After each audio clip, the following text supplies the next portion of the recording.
인류는 지금 역사상 가장 중대한 갈림길에 서 있습니다. 우리의 번영이 지구의 파멸로 이어지는 아이러니한 상황 속에서 인구 감축이라는 어두운 그림자가 우리 앞에 드리워져 있습니다. 80억이라는 인류의 숫자는 단순한 통계가 아닙니다. 그것은 지구가 감당해야 할 무게이며 우리가 마주한 현실입니다.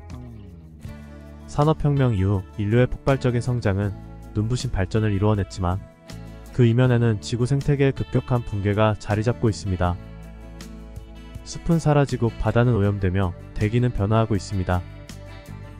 이러한 상황 속에서 과학자들은 경고의 목소리를 높이고 있습니다. 지구의 지속 가능성을 위해서는 현재 인구의 14에서 18 수준인 10억에서 20억 명 정도가 적정하다는 것입니다. 이러한 수치는 단순한 추정이 아닙니다. 지구의 자원 재생 능력, 생태계의 보건력, 그리고 인류의 기술 수준을 종합적으로 고려한 결과입니다. 하지만 이는 또한 우리에게 무거운 질문을 던집니다. 어떻게 인구를 감축할 것인가? 누가 그 결정을 내릴 것인가?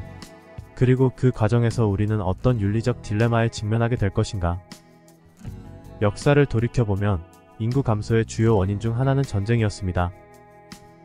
20세기의 두 차례 세계대전은 수천만 명의 생명을 앗아갔습니다. 하지만 현대사회에서 전쟁은 더 이상 해결책이 될 수 없습니다. 핵무기의 존재는 전면전의 가능성을 현저히 낮추었고, 설사 그런 전쟁이 발발한다 하더라도 그 결과는 인구 감소가 아닌 지구 환경 자체의 파괴일 것입니다. 그렇다면 남은 선택지는 무엇일까요? 일부 전문가들은 자연스러운 인구 감소를 제안합니다. 하지만 이는 단순히 출산율을 낮추는 것 이상의 복잡한 과정을 의미합니다. 그것은 사회 구조의 근본적인 변화, 가치관의 전환, 그리고 때로는 의도적인 정책적 개입을 필요로 합니다. 첫 번째로 고려되는 방안은 개인주의의 강화입니다. 전통적으로 인간은 공동체를 중심으로 살아왔습니다. 가족, 마을, 국가라는 큰 틀 안에서 개인의 정체성이 형성되었고, 이는 높은 출산율로 이어졌습니다. 하지만 현대사회에서는 이러한 공동체의 개념이 점차 희미해지고 있습니다.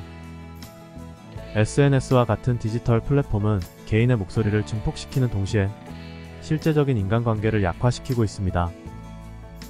이러한 개인주의의 확산은 출산율 저하로 이어집니다. 자신의 삶에 더 집중하게 된 개인들은 결혼이나 출산을 미루거나 포기하는 경향을 보입니다. 일본의 초식남 현상이나 한국의 M4세대는 이러한 트렌드를 잘 보여주는 예시입니다. 이들은 경쟁적인 사회 구조와 불확실한 미래 앞에서 가족 형성을 선택하지 않습니다. 두 번째로, 경제적 불평등의 심화가 인구 감소에 기여할 수 있습니다. 빈부 격차가 커질수록 중산층은 축소되고, 이는 안정적인 가정을 꾸리기 어려운 환경을 만듭니다. 높은 주거비와 교육비, 의료비는 많은 이들에게 자녀 양육을 사치로 느끼게 합니다. 실제로 많은 선진국에서 출산율과 경제적 불평등 사이의 상관관계가 관찰되고 있습니다. 세 번째 방안은 교육과 여성의 사회 진출 촉진입니다. 역설적이게도 여성의 교육 수준이 높아지고 경제활동 참여가 늘어날수록 출산율은 떨어지는 경향을 보입니다. 이는 단순히 시간의 문제가 아닙니다. 교육받은 여성들은 자신의 커리어와 개인적 성취에 더 가치를 두며, 이는 결혼과 출산의 지연으로 이어집니다. 네 번째로, 의료기술의 발전 역시 중요한 역할을 합니다. 피임 기술의 보편화와 안전한 낙태 시술의 가능성은 개인이 자신의 출산을 더욱 철저히 통제할 수 있게 해줍니다. 또한 불임 치료 기술의 발전은 역설적으로 출산 연령을 높이는 결과를 가져왔습니다. 다섯 번째, 환경의식의 고양도 출산율 저하에 기여합니다. 기후변화와 환경 파괴에 대한 인식이 높아질수록 일부 사람들은 윤리적인 이유로 자녀를 갖지 않기로 결정합니다. 안티나탈리즘이라 불리는 이 철학은 태어나지 않은 것이 태어나는 것보다 낫다는 주장을 펼치며 환경보호의 관점에서 이를 정당화합니다. 마지막으로, 정부 정책을 통한 직접적인 개입도 가능합니다. 중국의 한 자녀 정책이 대표적인 예시입니다. 비록 이 정책은 많은 윤리적, 사회적 문제를 야기했지만 인구 증가세를 효과적으로 둔화시켰다는 점에서는 성공적이었다고 평가됩니다. 현재는 폐지되었지만 그 영향은 여전히 중국 사회에 깊게 남아있습니다. 이러한 방안들이 실행되면서 우리는 점차 저출산 사회로 진입하고 있습니다. 많은 선진국에서 이미 인구 감소가 시작되었고 개발도상국에서도 출산율이 급격히 떨어지고 있습니다. 유엔의 예측에 따르면 2100년경에는 전 세계 인구가 정점을 찍고 감소하기 시작할 것이라고 합니다. 하지만 이러한 변화는 새로운 도전을 제시합니다. 인구의 고령화, 노동력 부족, 연금체계의 붕괴 등은 이미 많은 국가에서 심각한 사회 문제로 대두되고 있습니다. 일본의 소멸 가능 도시 문제나 유럽의 이민자 수용 논쟁은 이러한 도전의 한 단면을 보여줍니다. 더 나아가 인구 감소는 글로벌 파워 밸런스의 변화를 가져올 수 있습니다. 인구가 국력의 중요한 요소 중 하나라는 점을 고려하면 인구 감소는 국제정치 지형을 크게 바꿀 수 있습니다. 이는 새로운 형태의 갈등과 협력을 야기할 수 있습니다. 그렇다면 이러한 변화 속에서 우리는 어떻게 대응해야 할까요? 첫째, 우리는 성장에 대한 개념을 재정의해야 합니다. GDP 증가만을 추구하는 경제 모델은 더 이상 지속 가능하지 않습니다.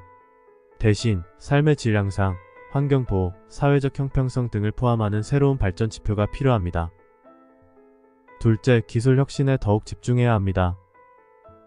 인구가 감소하더라도 생산성 향상을 통해 경제와 사회를 유지할 수 있습니다.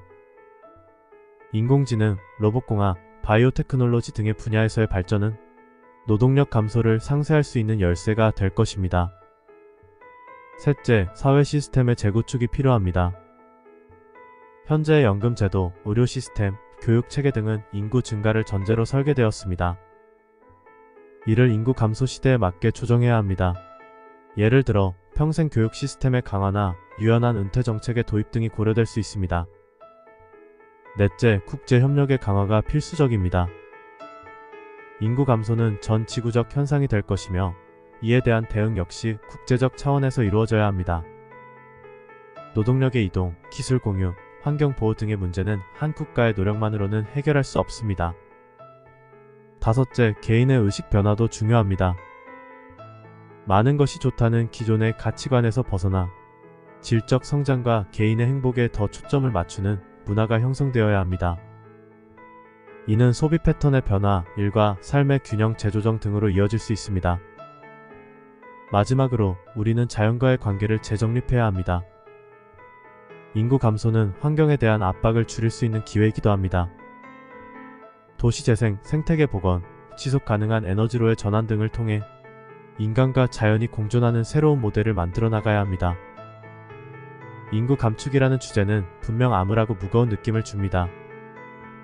그것은 우리의 존재 자체에 대한 근본적인 질문을 던지기 때문입니다. 하지만 동시에는 우리에게 새로운 기회이기도 합니다. 더 나은 세상, 더 지속 가능한 미래를 만들어갈 수 있는 전환점이 될 수 있는 것입니다. 우리는 지금 역사의 중대한 갈림길에 서 있습니다. 과거의 패러다임을 고수할 것인가, 아니면 새로운 길을 개척할 것인가. 이는 단순히 인구수의 문제가 아닙니다. 그것은 우리가 어떤 가치를 추구하고 어떤 미래를 꿈꾸는지에 대한 선택입니다. 인구 감축은 피할 수 없는 현실이 될 것입니다. 하지만 그 과정이 반드시 비극일 필요는 없습니다. 우리가 지혜롭게 대응한다면 이는 오히려 더 나은 세상을 만들어갈 수 있는 기회가 될 수 있습니다. 우리의 선택과 행동이 미래를 결정할 것입니다. 인구 감축의 과정에서 우리가 직면할 가장 큰 도전 중 하나는 윤리적 딜레마입니다. 누구의 삶이 더 가치 있는가? 어떤 기준으로 인구를 조절할 것인가? 이는 단순히 정책적 결정이 아닌 인류의 근본적인 가치관과 철학에 대한 질문입니다. 우리는 이 과정에서 인간의 존엄성과 기본적 권리를 어떻게 보장할 수 있을까요? 또한 인구 감소로 인한 경제적 영향을 어떻게 관리할 것인가도 중요한 과제입니다.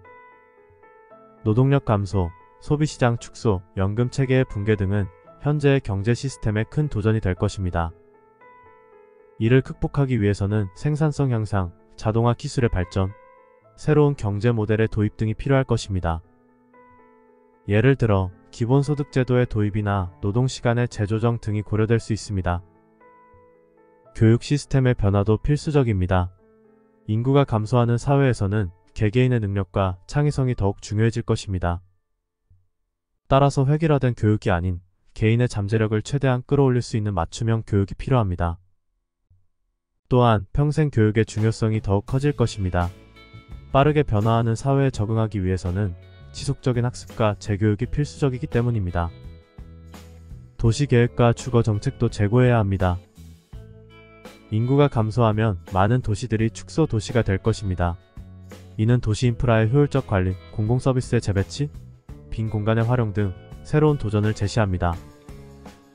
동시에 이는 더 살기 좋은 도시를 만들 수 있는 기회이기도 합니다. 녹지 확대, 문화공간 조성, 커뮤니티 중심의 도시 설계 등을 통해 삶의 질을 높일 수 있습니다.